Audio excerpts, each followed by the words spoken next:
meie siis tuleme Tallinna Lilleküla gümnaasiumist, suurest koolist ja räägime siis põgusalt, kuidas me jõudsime selle kaasava eelarve võiduni.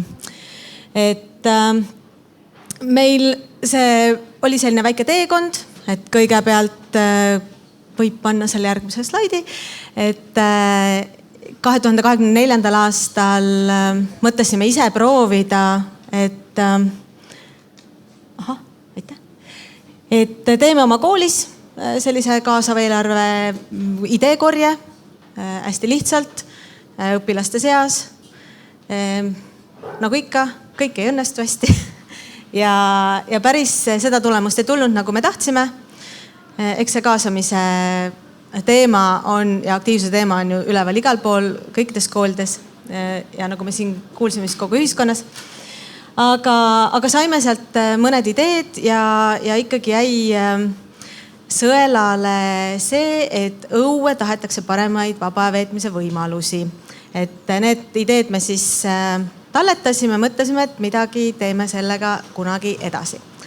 Ja siis kukkus kätte järgmine hea variant ja Kai räägib sellest siis Rohelise kooli poolt. Tere, olen Kai Pertel, olen koolipsühholoog muidu, aga nagu koolis ikka väga mitmed inimesed teevad väga mitmeid erinevaid asju, nagu mujal ka. Meie kool on liitunud Rohelise kooli programmiga, mis on siis suur tegelikult ülemaailmne, aga Eestis siis väga palju üle 200 haridusasutuse siis kaasatud. Rohelisel koolil on üks selline kindel nõue, et tuleb kaardistada ja aru saada, mis keskkonnas siis toimetatakse. Ehk et on vaja läbi viia igal aastal keskkonna ülevaatus. Meil toimus see siis 3., 6., 9. ja 11. klasside õpilastele, nende klasside lapsevanematele ja kogu kooliperele. Saime palju vastajaid, saime palju vastuseid ja palju ideid. Ja väga sooviti siis seda, et meie õueala oleks veel ägedam. Me oleme selline suur kool, üle 800 õpilase, aga paikneme eramajade vahel, selline mõnus kogukond linna südames. Ja mida lapsed tahavad? Lapsed tahavad kiikuda ja tahavad mängida ja tahavad hüpata. Et sealt saime siis päris palju erinevaid mõtteid, mida teha. Ja siis meie sellist võib-olla teatavat aktiivsust ka Rohelises koolis ja mujal on märgatud. Ja natuke utsitati meid, et kuulge, et meil on see ideekorje, et te võiksite ka osaleda. Ja siis mõtlesime, et jah, meil on need ideed. Lapsed on öelnud, vanemad on öelnud, õpetajad on öelnud, davai, paneme kokku midagi. Ja sealt siis tekkiski siuke idee, et Rasmus siis tutvustab. Ja, tervist, siis ma olen Rasmus Sepp, ise olen Tallinna Lilleküla gümnaasiumi õpilane ja ka siis õpilasesinduse liige. Tolleks hetkes oli jah, siis meil sükse väga ägedate ideedini jõudnud, aga kahjuks väga ei olnud kuidagi olnud ressurssi neid teostada. Ja siis tuligi mõte, et võiks ka kuidagi hakata kaasama tervet seda kogukonda ja seeläbi kas taodelda seda kogukonna eelarveprojekti saada. Siis koolis küsitigi arvamust, et kes sooviks osa võtta. Siis minust saigi see noor, kes siis tõstis käe ja ütles, et okei, teeme ära. Ja siis selle raames saimegi ühe korraliku projekti valmis, esitasime selle sai just üle arutatud seal Kristiine linnaosa valitsuses ja hakkasid siis ka hääletus pihta. Siis selle reklaami mõttes mõtlesime, et keegi väga plakatit ei viitsi vahtida, et teeme ka ühe ägeda video, mida siis varsti saab näha. Võtsin 3 klassivenda kampa, klassiõe ka ja tegime ühe vahva video. Ja ise mõtleks, et kõige rohkem oli minu osa see, et just enda iga klassivend, kes on meie linnaosa liige, see hääletab, kõik tuttavad, kõik kes vähegi on huvitatud sellest, võtaksid osa.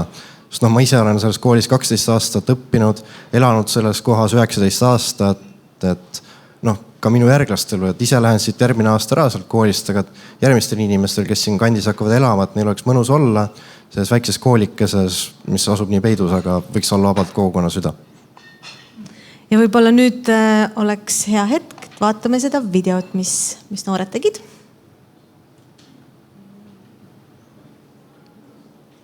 tere, mina olen Tallinna Lilleküla gümnaasiumi õpilane ja mul on plaan muuta meie kool üheks ägedaks kogukonna hooviks.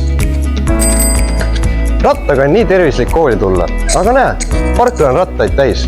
Siia tuleks suur katusega rattaparkla, et igaüks saaks rattaga koolis käia. Meie koolistaadion on juba väga hea koht spordi tegemiseks, aga siia lisandub välijõusaal. Nii saavad kõik noored ja täiskasvanud teha jõutrenni värskes õhus. Ja väiksemad, nemad saavad omale uued batuudid, kiiged ja ronimisvahendid. Nii vahetunnis kui peale tunde kõik lapsed liiguvad. Suurematele on siin madal seikluspark. Varsti on see veel põnevam ja suurem. Ja kui koolipäev on läbi või trenn tehtud, siis saaks puhkealal rahulikult aega veeta. Selline saaks olema meie kogukonna hoov Kristiines. Anna oma hääl täna ja teeme selle asja päriselt ära.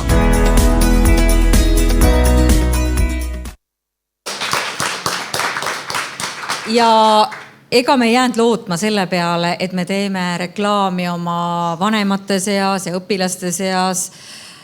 Me ikkagi läksime tänavale ja päriselt ise käisin koos ühe kolleegiga ja seisimegi, jalutasime, võtsime kõikidel inimestel nii-öelda nööbist kinni.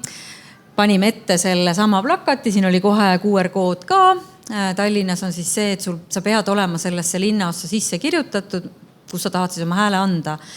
Ja nii me saime üle 100 hääle, kui me kokku saime üle 500 hääle, siis tubli 100 või üle selle oli tõesti tänaval korjatud, et kui sa tahad mingi idee ikkagi ellu viia, siis sa pead tulihingeliselt ise sellesse uskuma, selle eest seisma ja mitte lihtsalt loota, et keegi märkab sind kusagil ja annab näiteks oma hääle, vaid sa pead tegelikult olema nähtav ja sa pead olema inimeste seas, sest see annab võimaluse aruteluks, nad saavad küsida, oot, aga mis te nüüd ikkagi sellega mõtlete ja kuidas teil see on plaanis, et sa saad nagu päriselt inimestega rääkida.